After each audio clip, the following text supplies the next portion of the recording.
tonight, Italy has a new prime minister that the Liberals all hate. And can Pierre Poilievre win? It's a feature interview with our friend Manny Montenegrino. It's September 29th, and this is the Ezra Levant Show. This free episode of the Ezra Levant Show is brought to you by the values. You look at Western values in Western society, and these are values we could all relate to, but they're old world values of grit and community and perseverance. It's a place where you can make a living with your back and your hands and a little bit of hard work.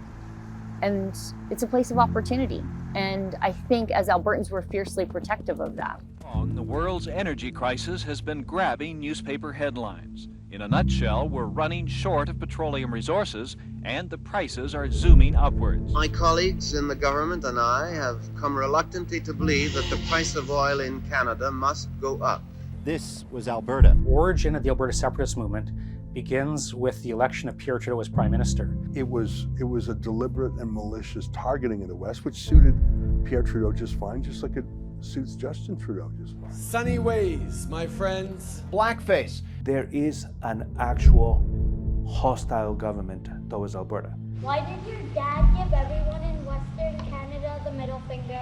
Really, in politics, you do have to make big decisions, and whenever you make big decisions, there's going to be people who agree with it and people who don't disagree with it. Plenty of people want to leave this country. It's not the kind of idea you'd expect to hear from someone who wants to win power and hold power. It is a radical idea.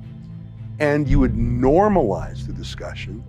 And so maybe Alberta wouldn't have to go, because maybe the rest of the country and the rest of the world would say, whoa, don't go.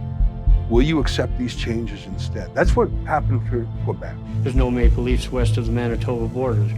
Why do we have a maple leaf by unilateral decision on the Canadian flag? Think of how the American colonists were in 1775. That's how a lot of Albertans are today.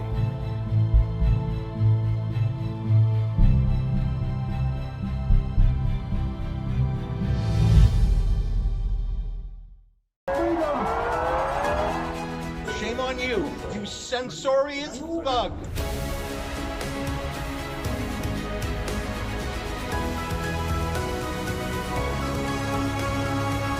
There's a lot going on in the world, a lot going on here in Canada. One of my favorite guys to talk to. He's got a very clever mind. He's a great analyst. He's got a legal way of thinking, but he's also very political. You know, he's been a lawyer to political leaders, including former Prime Minister Stephen Harper. I love talking to Manny Montenegrino. He's the boss of Think Sharp in Ottawa, but I always have to make sure we take our time because there's so much we cover. We can't just fit it in a 15-minute interview. So today, what a delight to have for our entire show, my friend Manny Montenegrino, joining us live via Skype from Ottawa. Manny, great to see you again. Great to be with you, Ezra, as always. Well, I love it when you come on the show, and I thank you for your time. I want to talk about something that's close to my heart as a super fan of Italy. You know, I was born Jewish. I like being Jewish. But if I had to be any other background, I would want to be Italian. I love the country, the people, the food, the music, everything. And God bless the Italians who have shaped the world in so many ways. And Italy just elected its first female prime minister, Giorgia Meloni. And I don't know that much about her, but I like what I see. Italy's a G7 country. They're a NATO ally. There's 1.5 million or more Italian Canadians. Like, Italy and Canada are friends.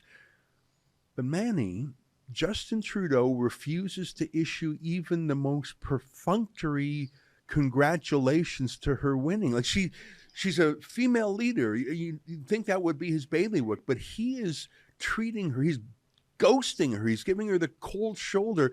I find that shocking. Yeah, no, so do I. I mean, I'm extremely disappointed, but it tells you the true nature of who Justin Trudeau is. He is a very vindictive, divisive human being. If you do not align with his personal principles, you do not exist. He will ghost you. He will completely ignore you. And Ezra, we've seen this for years with this guy, this vindictive, hateful prime minister. Black Lives Matter. Now, remember that protest. This was during a pandemic where we weren't even allowed out. It was the worst of times during this pandemic. He sat there, went and met with them. Forget the health rules, forget everything. He's aligned with that value. He knelt with them, and that's who. If you are on Justin Trudeau's bandwidth, you are going to get royal treatment. Now, compare that with the truckers, who he once called, only a year and a half ago, he called truckers essential workers. These are our heroes. We need them. We love them. They're bringing our food and everything to us. And then a year later, because they wanted to stop this very vindictive policy. Imagine putting in a new health policy for COVID when we were at the tail end and about to release it all. He puts this vindictive policy and he wouldn't meet with them for a second. Yeah. That tells you who he is. Now, the new Italian PM is very oppressive. She's basically going back to core values, and Italy has done a lot in the years, being progressive and moving on to its this progressive values, and it hasn't worked well. If you talk, it works well with the elites, but not to the people on the street, Italians. And so, yeah, we have a change of government. She's a wonderful woman. Again, the fact that Trudeau will not say anything about her goes back to his. I will call him a huge misogynist. Why would I say that? Not because of facts. You might recall that he sexually assaulted Rose Knight, the reporter. Right. That was admitted. And then he said that she experienced it differently. Right. Like he had an awful excuse for it. Yeah, of course, but he did. He sexually. And then the second thing, which was, I kind of look at who our attorney generals are, and Jody Wilson-Raybould was an impressive attorney general, a female Indigenous woman. He just kicked you to the curb, very misogynist in his treatment, as well as he was with Philippot. And then we know about his misogyny. If women do not agree with him, then boom, they're done. So we've seen that. He talks the talk about women in politics. The whole liberal world, Hillary Clinton, everybody should be applauding that we finally have a PM, a female PM in a G7 country. But no. Just diplomatic protocol, like the whole idea of having diplomats is that you still deal with each other, talk to each other, even if there's tensions. For heaven's sakes, we have diplomats in communist regimes like China. We actually never stopped dealing with China when they took those Canadians and 2 Michaels hostage. If Trudeau will continue to do business with China when they were holding our hostage, but he won't even say congratulations. He wouldn't even say congratulations to the Italian people on a successful election. He won't say anything. And I checked Trudeau's Twitter feed, the Foreign Affairs Twitter feed, Melanie Joly's Twitter feed, not even acknowledging it. That's just pouty. And listen, this is a guy, Trudeau, who gave a beautiful eulogy for Fidel Castro, but he can't say a word about our G7 NATO ally. Not even a perfunctory congratulations. I look forward to working with you, though we may have our differences, our friendships are greater. Whatever. He won't even say that. He's like a pouty child. He's like a pouty teenager. Well, I think the biggest threat to a progressive, vacuous, liberal that is all virtue signaling is a woman with conservative values that is well spoken. And those are the biggest threats, because very powerful. She's very powerful. Let's forget about the personalities. Let's just look at what's happened in Italy. I have a friend that just came back from Italy. Italians are paying 1,000 euros for hydro per month. Their pension is 1,300 per month. Can we at least give the people of Italy some credit. They're saying, we can't do this. We can't get on this road of progressivism because we are literally dying. We are not going to survive the next tranche of these wonderful little experiments that these millionaires and billionaires contrive. So it's fair that they're saying, well, we've had enough. I mean, Italians say, hey, you know what? I mean, Italians are, you know, you can push them around a lot, but there's a point in time where they say, okay, basta.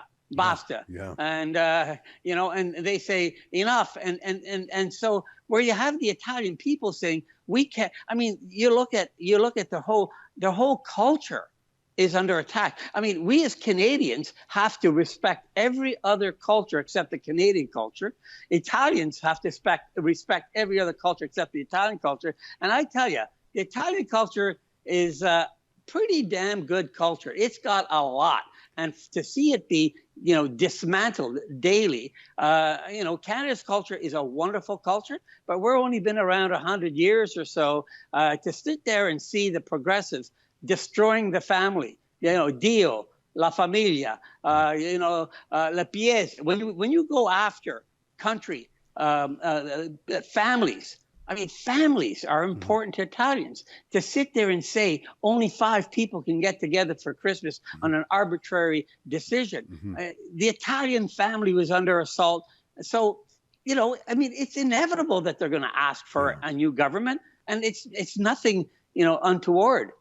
Manny, you made me think of 2 videos I've watched recently by Giorgia Meloni. The first one is where she talks about her values and her identity as a mother, as a wife, as a Christian, as an Italian.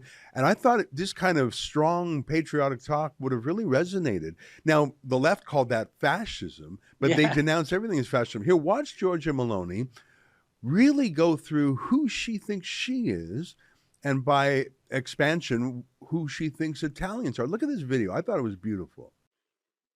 Potrei farne tante altre di queste domande. A monte c'è quella che ci facciamo oggi: perché la famiglia è un nemico? Perché la famiglia fa così paura? C'è una risposta unica per tutte queste domande. Perché ci definisce, perché è la nostra identità. Perché tutto quello che ci definisce in questo tempo è un nemico. Per chi vorrebbe che non avessimo più un'identità e che fossimo solamente schiavi, consumatori perfetti. E allora è sotto attacco l'identità nazionale, è sotto attacco l'identità religiosa, è sotto attacco l'identità di genere, è sotto attacco l'identità familiare. Non devo potermi definire italiana, cristiana, donna, madre, no. Io devo essere cittadino X, genitore 1, genitore 2, devo essere un numero. Perché quando sarò solamente un numero, quando non avrò più un'identità, quando non avrò più radici, beh, allora sarò lo schiavo perfetto in balia della grande speculazione finanziaria, il consumatore perfetto. E questa è la ragione per la quale oggi noi facciamo tanta paura. Questa è la ragione per la quale oggi questo appuntamento fa tanta paura. Perché noi non vogliamo essere dei numeri, noi siamo qui per dire che noi non siamo dei numeri, noi difenderemo il valore della persona umana, di ogni singola persona umana, perché ognuno di noi ha un codice genetico unico e irripetibile. E questo, piaccia o no, ha del sacro. Lo difenderemo Dio, la patria e la famiglia, che fanno tanto schifo a qualcuno. Lo faremo per difendere la nostra libertà, perché noi non saremo mai schiavi e semplici consumatori in balia della speculazione finanziaria. Ecco la nostra missione, ecco perché oggi sono venuta qui. Scriveva Chesterton ormai più di un secolo fa, vediamo se ve lo trovo: fuochi verranno attizzati per dimostrare che 2 più 2 fa 4.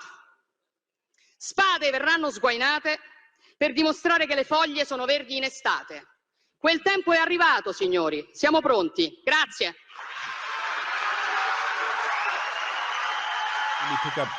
Manny, I love that. But let me show you another video that goes to what you were talking about poverty and how, you know, in many ways, Italy has not kept pace economically. Energy prices.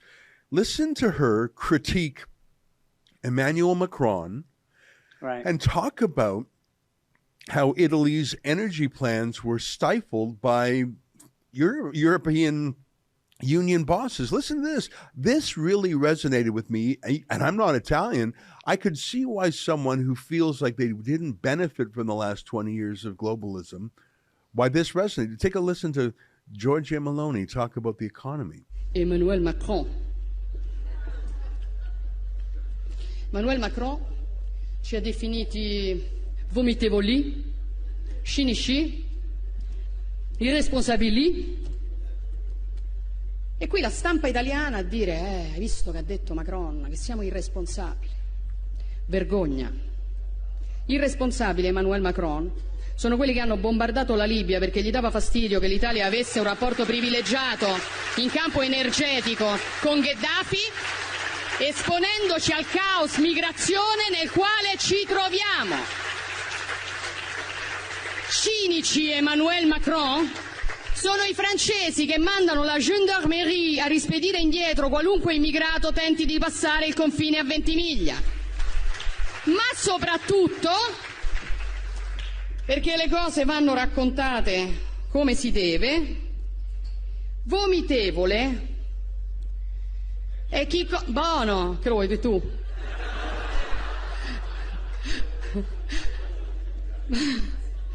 Ci hai mai tolto il pathos? Vomitevole è chi, come la Francia, continua a sfruttare l'Africa stampando moneta per 14 nazioni africane sulle quali applica il signoraggio, facendo lavorare bambini nelle miniere, estraendo materie prime come accade in Niger, dove la Francia estrae il 30% dell'uranio che gli serve a far camminare le centrali nucleari e il 90% dei nigerini vive senza elettricità. Non ci venire a fare lezioni, Macron, perché l'Africa scappa da voi e la soluzione non è spostare gli africani in Europa, è liberare l'Africa da certi europei. Non accettiamo lezioni. Chiaro? So that's you know what? She's attractive. She's energetic. She's passionate. She's patriotic. She's a fighter, not a wishy-washy woman. I think she's a hell of a presence. And I don't know, but she's not, a caricature. In her first day on the job, she gave a shout out to Ukraine. So she's not some pro-Putin activist as some would accuse her of. I think she's very interesting. I'd like to learn more about her. Yeah, you forgot to add on your list. She's a mother. Right. Italian mothers, when you go too hard against who they are, their identity, you get a little bit of a fight back. And we should be getting a little bit of a fight back from all mothers. So she doesn't like to be that role, which in some people is the greatest role a woman can achieve, is being a mother, giving birth. I mean, it's like there's nothing greater that you can do than to create life. And to sit there and be demeaned, some mothers don't like that. And she seems to be one of those mothers that doesn't like that.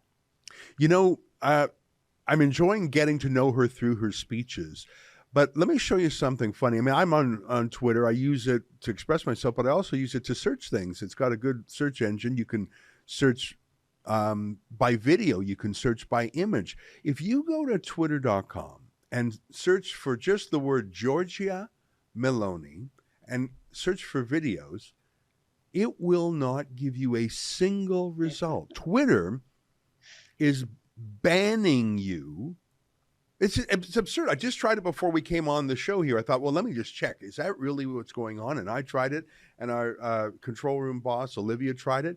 We could not. Twitter is banning the entire world from searching for Giorgia Meloni videos. And I'm shocked by that, but I shouldn't be shocked if they kicked off Donald Trump. Of course, they're going to kick off a foreign leader. I find that atrocious. They're trying to meddle in Italy's democracy. I find that outrageous, but completely predictable. Yeah, and the most anti-democratic people are the people on the left, are liberals.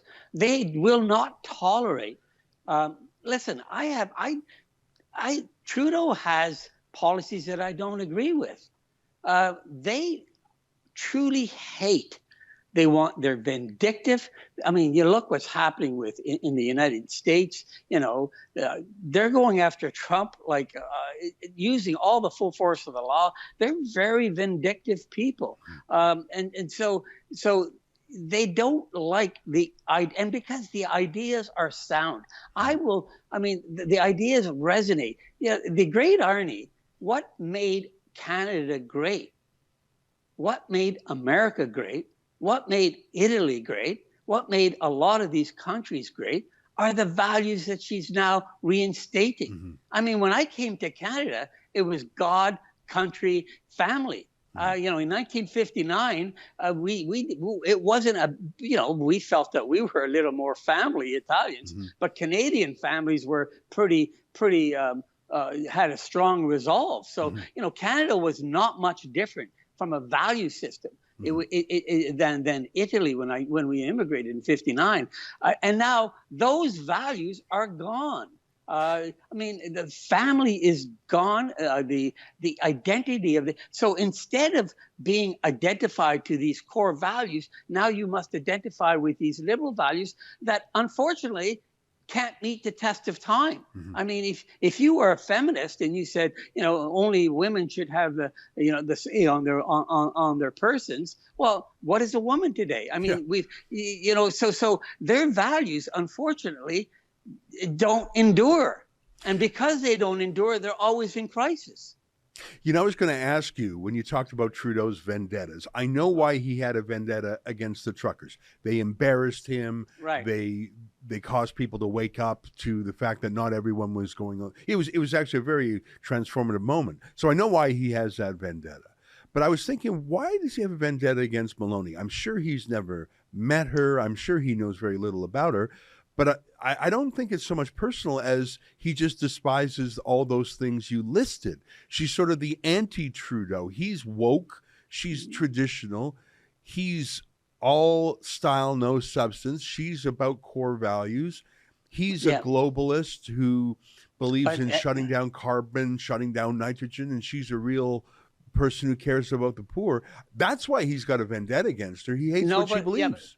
But not only that, Ezra. What's most important to a misogynist like Trudeau, and I can prove, if I were in a court and I had 12 jury members, I could prove that he's a misogynist. Mm-hmm. There's enough evidence I've given you.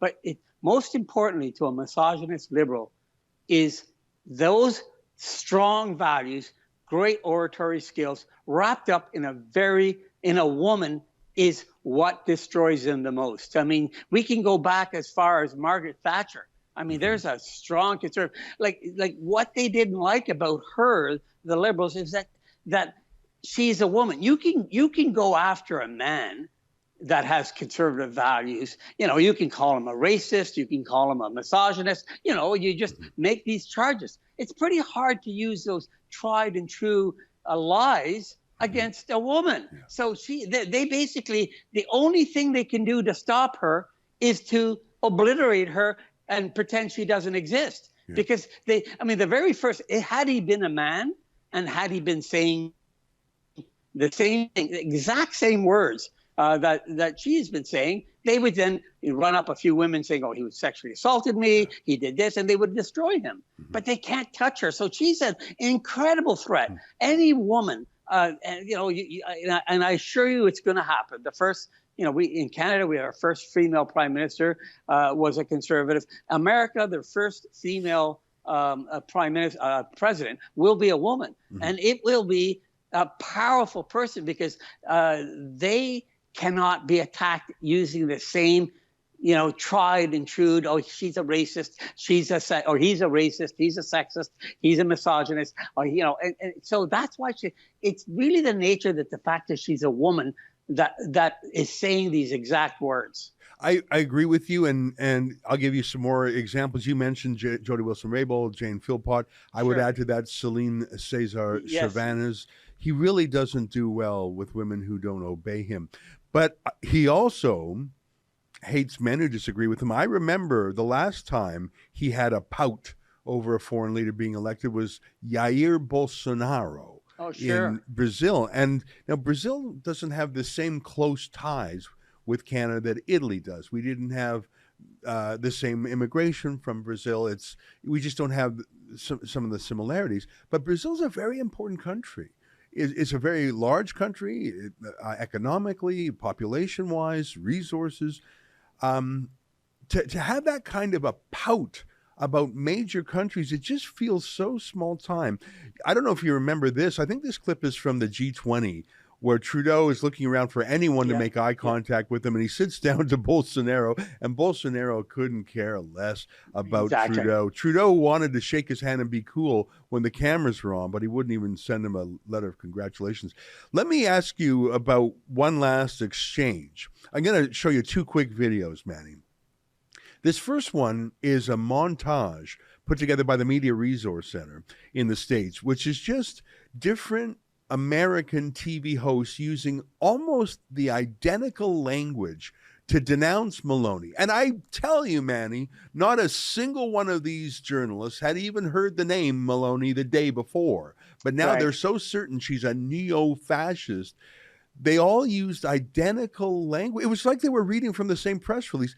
Take a look at this 2 minutes of hate against Giorgia Meloni. Take a look. Voters in Italy tomorrow appear poised to make a hard right turn. The woman expected to become prime minister leads a party with roots in neo-fascism. The hallmarks of Italian fascism, like this motto: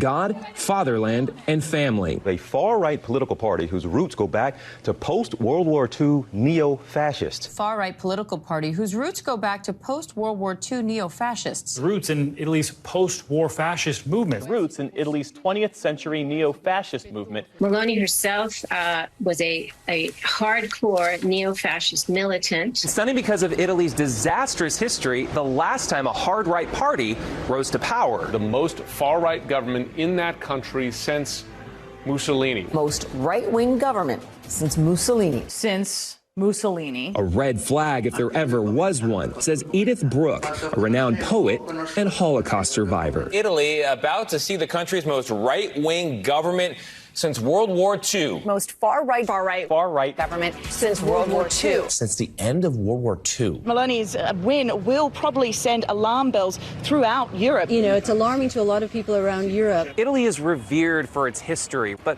not all of that history is beautiful, and many fear that one particularly ugly chapter could soon repeat itself. Manny, here's the thing. Someone who actually knows Giorgia Meloni, who fought against her in politics, is an Italian politician by the name of Renzi.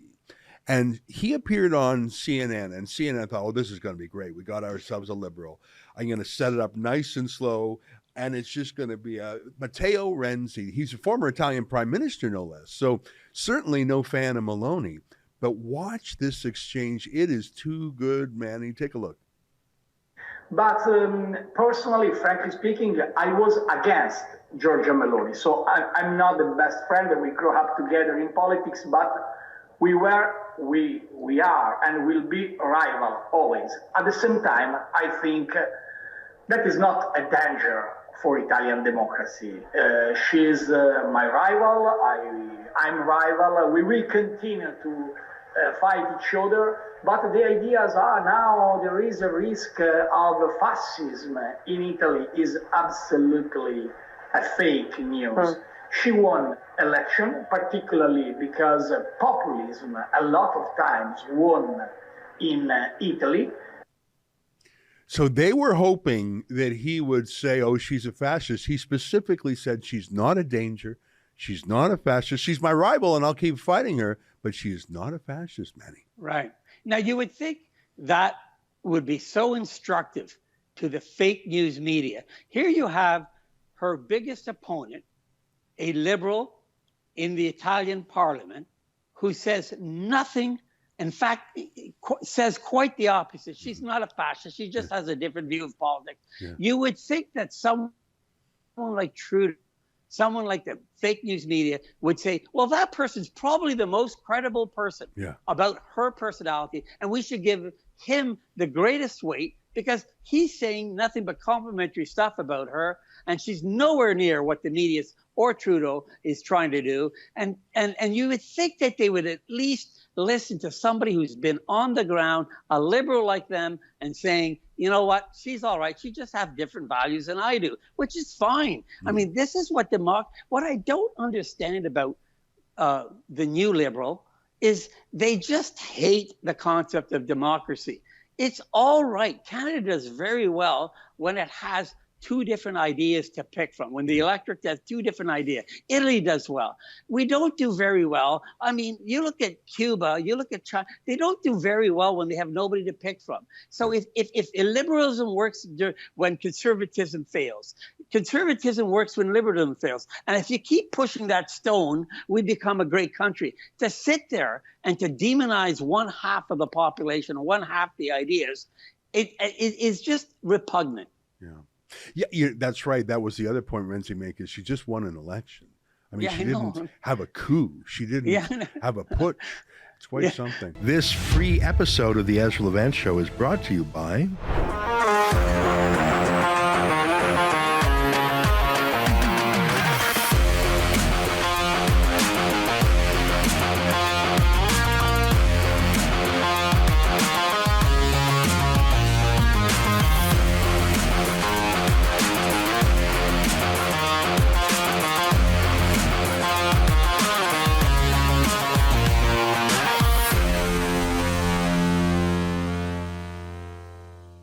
Well, listen, I find Italy very interesting as a country. I love the history.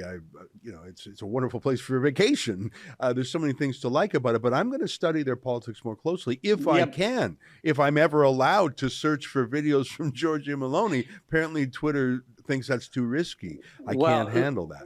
Well, Ezra, one more bad election in Canada, the Montenegrino family might have to immigrate back to Italy. Well, that would be our loss, but it's beautiful over there. Well, let me switch gears. I mean, I introduced you as someone who knows law and politics here in Canada. You were the lawyer to Prime Minister Stephen Harper, for example. So it was fun to talk to you about Italy. I know it's close to your heart, and I find it very interesting. And we learn a lot about Trudeau and the media censorship through what's happened there. But I want to get back to Canada because that's where we both live and that's the country we love.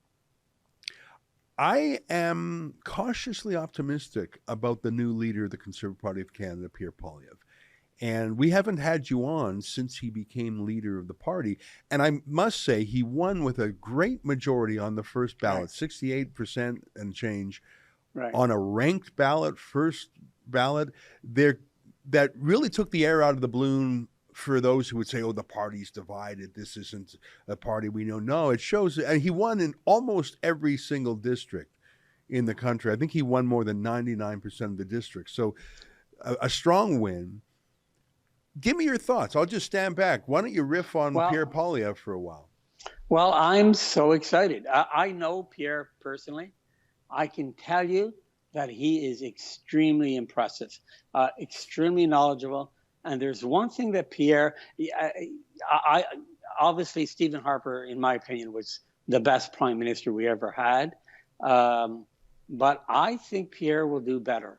And the reason why Pierre will do better is he's from a different age group who understands the media a lot more than we did 20 years ago or 15 years ago. We now know that the media acts very much like the enemy to conservatism, the enemy to idea. I mean, we just gave some examples where you can't even get a video of the newly elected PM, where the media simply creates a narrative for the Liberals. Pierre understands that. And unless you understand and meet it, we don't do well. And that is the most impressive part about him, is he understands that the media are not the friend. And so that's great. He has great core idea. Now, here's an interesting thing about Pierre. And this is what I love about him. He would otherwise be the poster boy for the Liberal Party. And let me explain that to you. Not because of his ideology, but because of what Liberals always put forward. They always put forward concepts like a single mom, immigrants, refugees. Well, Pierre Poilievre is an adopted child from a single mom. His parents that adopted him, God bless them, probably two wonderful people because they raised a wonderful boy, were teachers, not millionaire oil barons like the Trudeaus. They were just humble teachers. Now, and plus he married this wonderful woman from Venezuela. She sounds like my family, where we immigrate. She's great. Oh, she is, but we immigrated with nothing, just a lot of spunk and a lot of determination and a lot of love and a lot of openness in her heart. And here she is, an immigrant, a refugee, marrying an adopted child that was raised by two teachers. That would be the poster person of the Liberal Party. They would say, oh my God, he's everything we wanted. No, what they really choose all the time are the swamp, are the millionaires. I mean, you look at Trudeau, I mean, he hasn't worked a day in his life before he became a politician. Nothing but privilege, so much privilege that he wore blackface 5 times, or too many times to count. This is who the Liberals really are. You look at in the States, Joe Biden, I mean, nothing but swamp and privilege, like his whole 50 years of being it is quite funny, because you would think that if you just looked on paper, Pierre should be getting 90% of the Liberal votes if the Liberals believed in the values that they talk about. Yeah. I think you've zoomed in on two of his great strengths. One is he knows the media in 2022 is not neutral. And more importantly, he knows he can't win them over. They are not his friends. If they're smiling at him, it's the smile of a crocodile about to bite.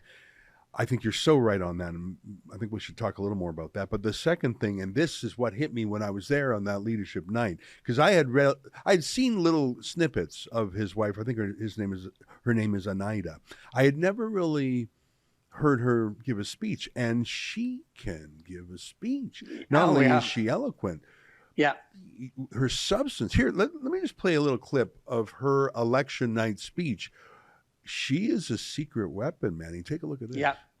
My husband and I share the same values, although our background is a little different. Mon mari et moi, nous partageons les mêmes valeurs, malgré que notre parcours est un peu différent. I was born in Caracas, Venezuela, and my family immigrated to Canada in 1995 in a working-class neighborhood in the east end of Montreal. My father, he went from wearing business suits and managing a bank to jumping on the back of a pickup truck to collect fruits and vegetables, because that's what he had to do to feed his family. The Galindo family, present here tonight, taught us hard work, and that there is no greater dignity than to provide for your own family. Manny, I don't want to pick on Sophie Trudeau because that's the spouse of a PM. She's her own person.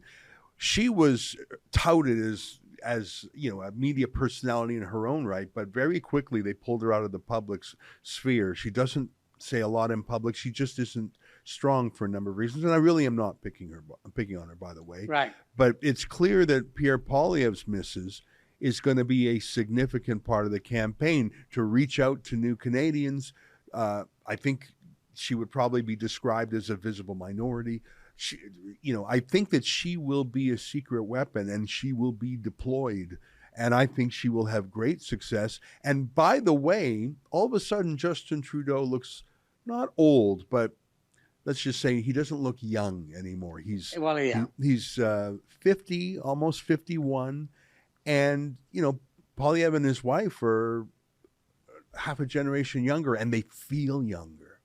Yeah, the difference between the two wives, in my opinion, and it goes down to the difference between conservatism and liberalism. When you listen to Pierre's wife speak, you see the true core values.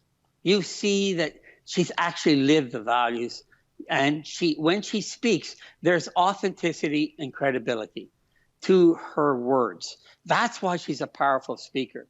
When you hear Sophie speak, it's kind of like a stage actress talking about things, and there isn't any veritas, there isn't any gravitas to her words. They're just words that are vacuous. Because if she truly believed in what she said, she could not be married to a man that has been fundamentally racist, I can give you, and I think we did a show on this on his racism, but his black face, likening me, immigrant from Italy, to ISIS warriors that come back after killing Canadians. I remember that. Yeah, he talked about Italian and Greek immigrants. Here, let me play a clip of that. That was so crazy. It was so weird. Here, take a quick look. A little heckling out here, so appreciate you coming.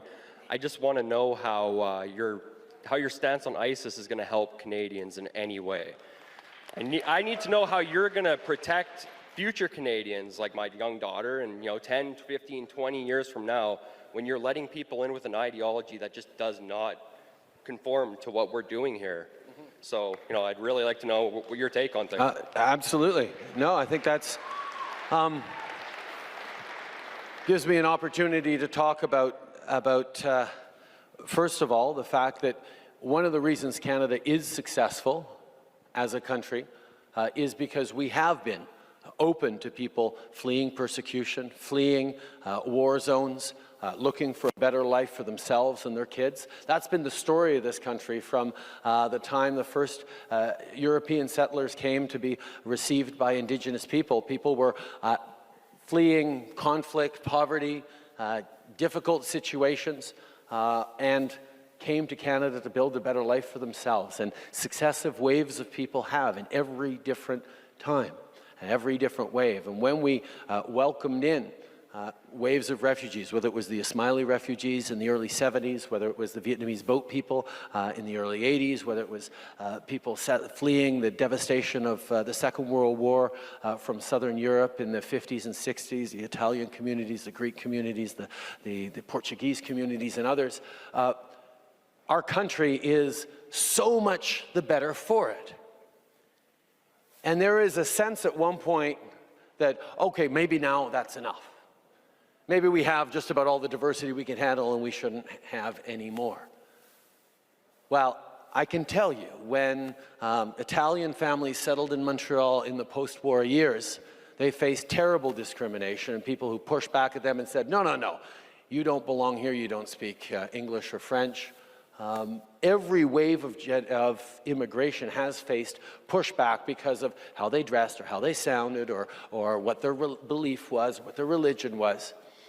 And every wave of immigration has led to Canada being a better, stronger, more resilient, richer country. Yeah, Manny, that's just weird. Well, that's not weird. I will never, there's a line in The Godfather for the Italians that are watching.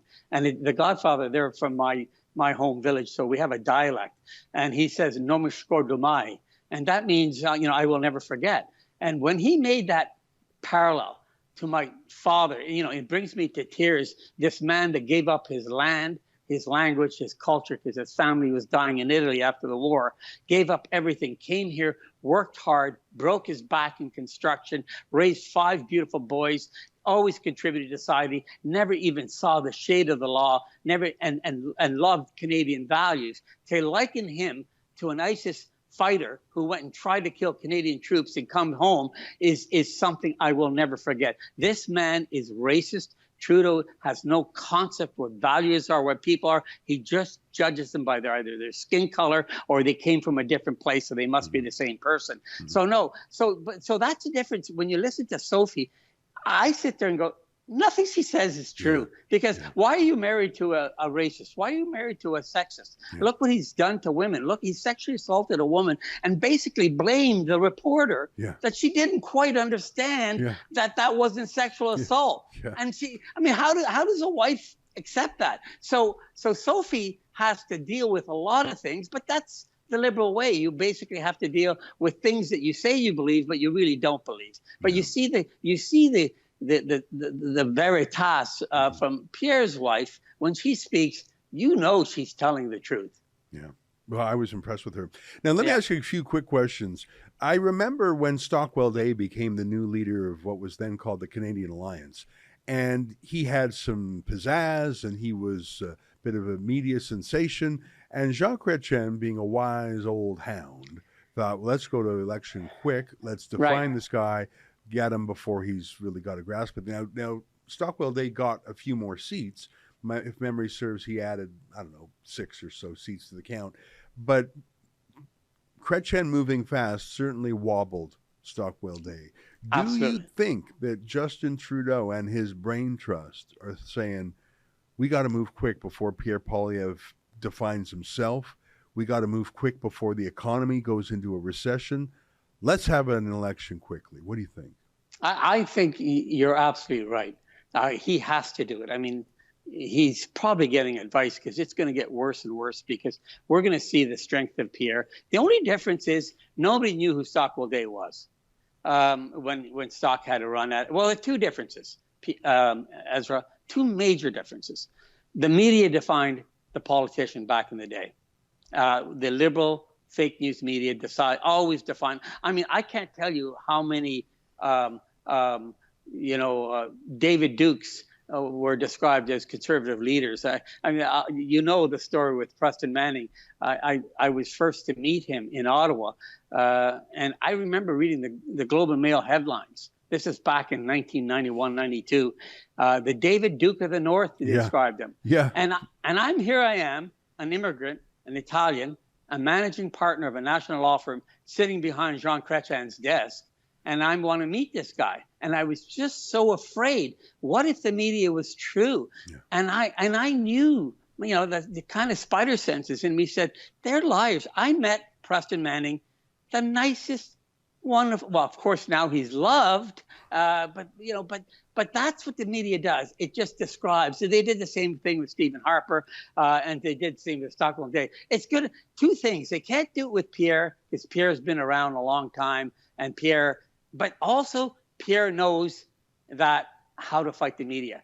Instead, kind of like DeSantis in Florida, he understands the media. And in the moment, Ezra, I'm a lawyer. I practiced in a big law firm for a long, long time. I had to get a law degree, which was pretty hard. And it's hard to be a lawyer because credibility is very important.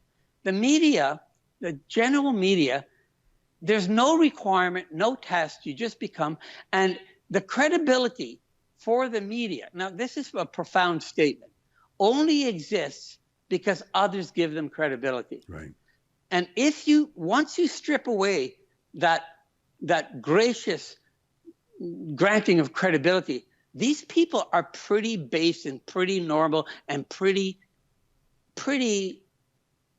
unimpressive. I've known a lot of media journalists who, if you take away the clout that they have in front of the national TV, these are not impressive human beings or really impressive thinking. Of course, there are a few exceptions, but they aren't. And if we get to understand that, and what's happening with social media, everybody's starting to see it. Yeah. I mean, they're starting to see, boy, this guy's embarrassing. How can he ask that question? Because we know X, Y, Z. Well, before, if we didn't know X, Y, Z, that person was a profound thinker, that media.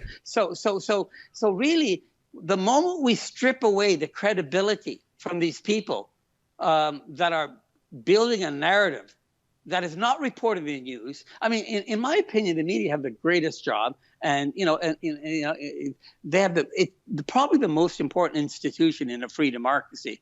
But when they start driving a narrative, I mean, they're already lining up against this female Italian PM. Yeah. I mean, wait a minute, you haven't even done any due diligence. Yeah. We're lining up. And we're seeing.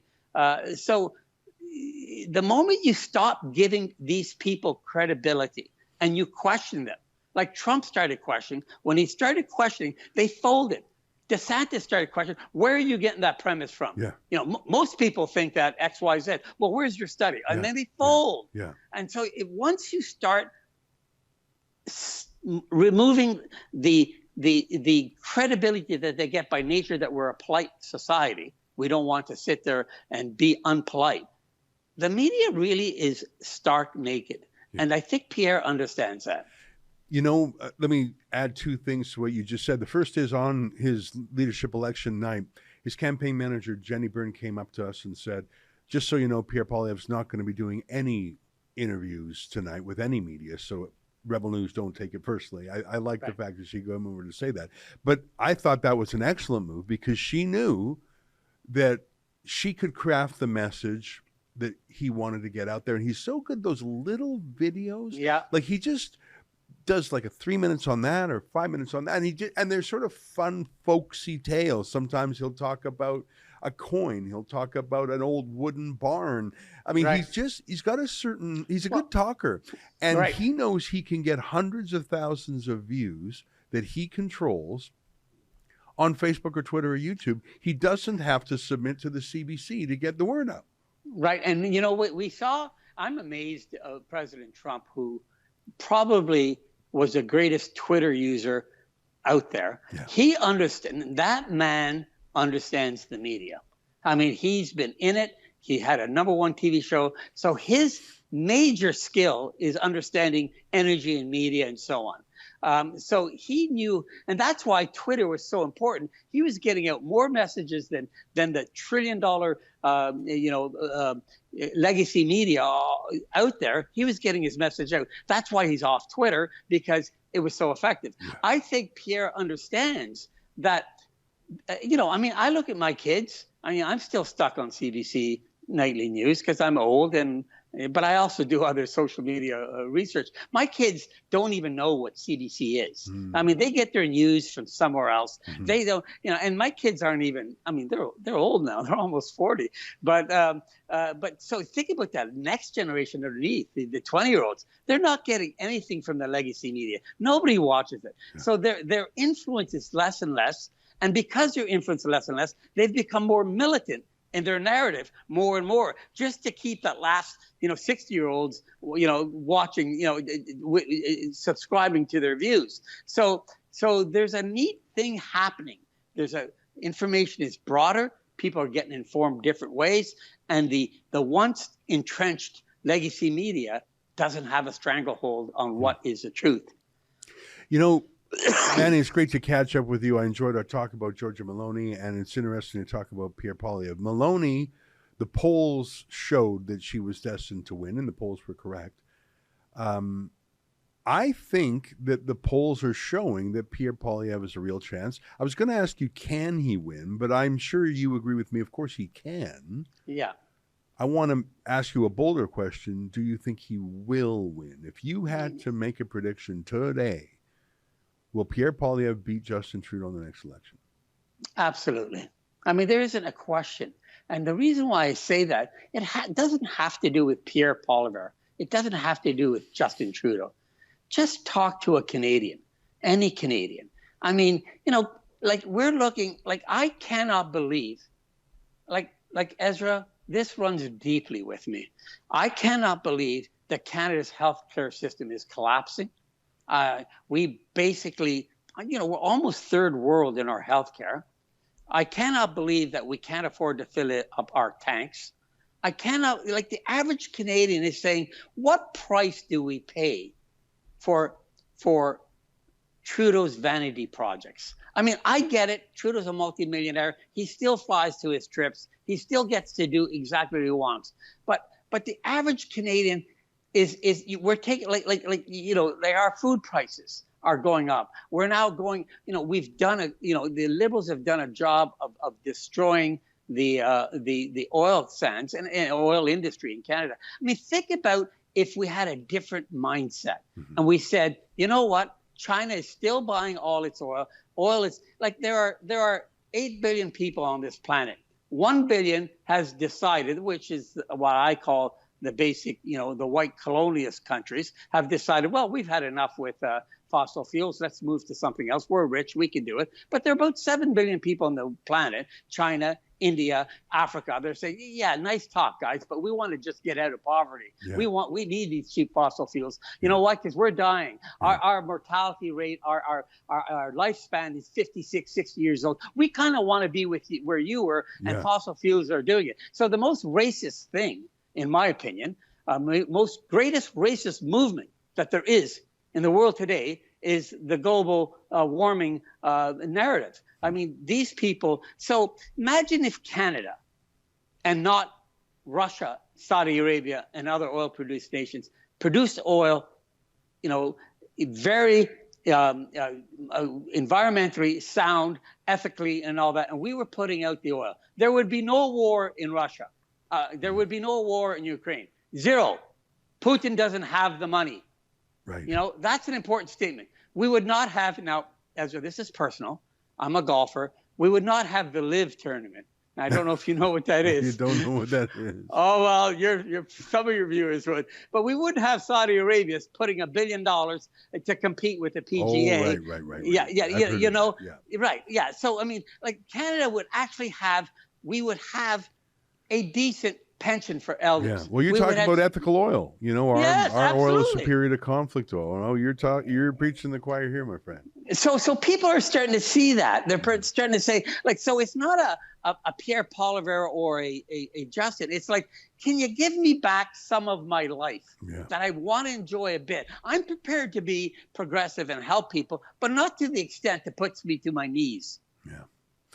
Well, Manny, it's great to catch up with you. We learned so much, and the conversations are always so wide-ranging, a little bit of politics, a little bit of law, a little bit of history, a little bit of geography. It's great to see you again, my friend. Great to see you, and I hope you enjoy the Italian passion. Oh, you know what? You make me want to go back there. I haven't been able to leave the country in 3 years, but I'll hopefully have a chance. Take care, my friend. Okay, take care, Ezra. There you have it. Manny Montenegrino, the CEO of Think Sharp. Stay with us. My final thoughts are next. This free episode of the Ezra Levant Show is brought to you by the values. You look at Western values in Western society, and these are values we could all relate to, but they're old world values of grit and community and perseverance. It's a place where you can make a living with your back and your hands and a little bit of hard work. And it's a place of opportunity. And I think as Albertans, we're fiercely protective of that. The world's energy crisis has been grabbing newspaper headlines. In a nutshell, we're running short of petroleum resources and the prices are zooming upwards. My colleagues in the government and I have come reluctantly to believe that the price of oil in Canada must go up.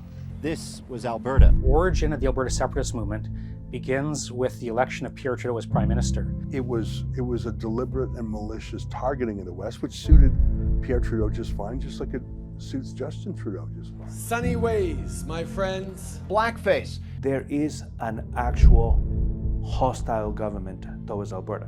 Why did your dad give everyone in Western Canada the middle finger? Really, in politics, you do have to make big decisions, and whenever you make big decisions, there's going to be people who agree with it and people who don't disagree with it. Plenty of people want to leave this country. It's not the kind of idea you'd expect to hear from someone who wants to win power and hold power. It is a radical idea. And you would normalize the discussion. And so maybe Alberta wouldn't have to go, because maybe the rest of the country and the rest of the world would say, whoa, don't go. Will you accept these changes instead? That's what happened for Quebec. There's no maple leafs west of the Manitoba border. Why do we have a maple leaf by unilateral decision on Canadian flags? Think of how the American colonists were in 1775. That's how a lot of Albertans are today.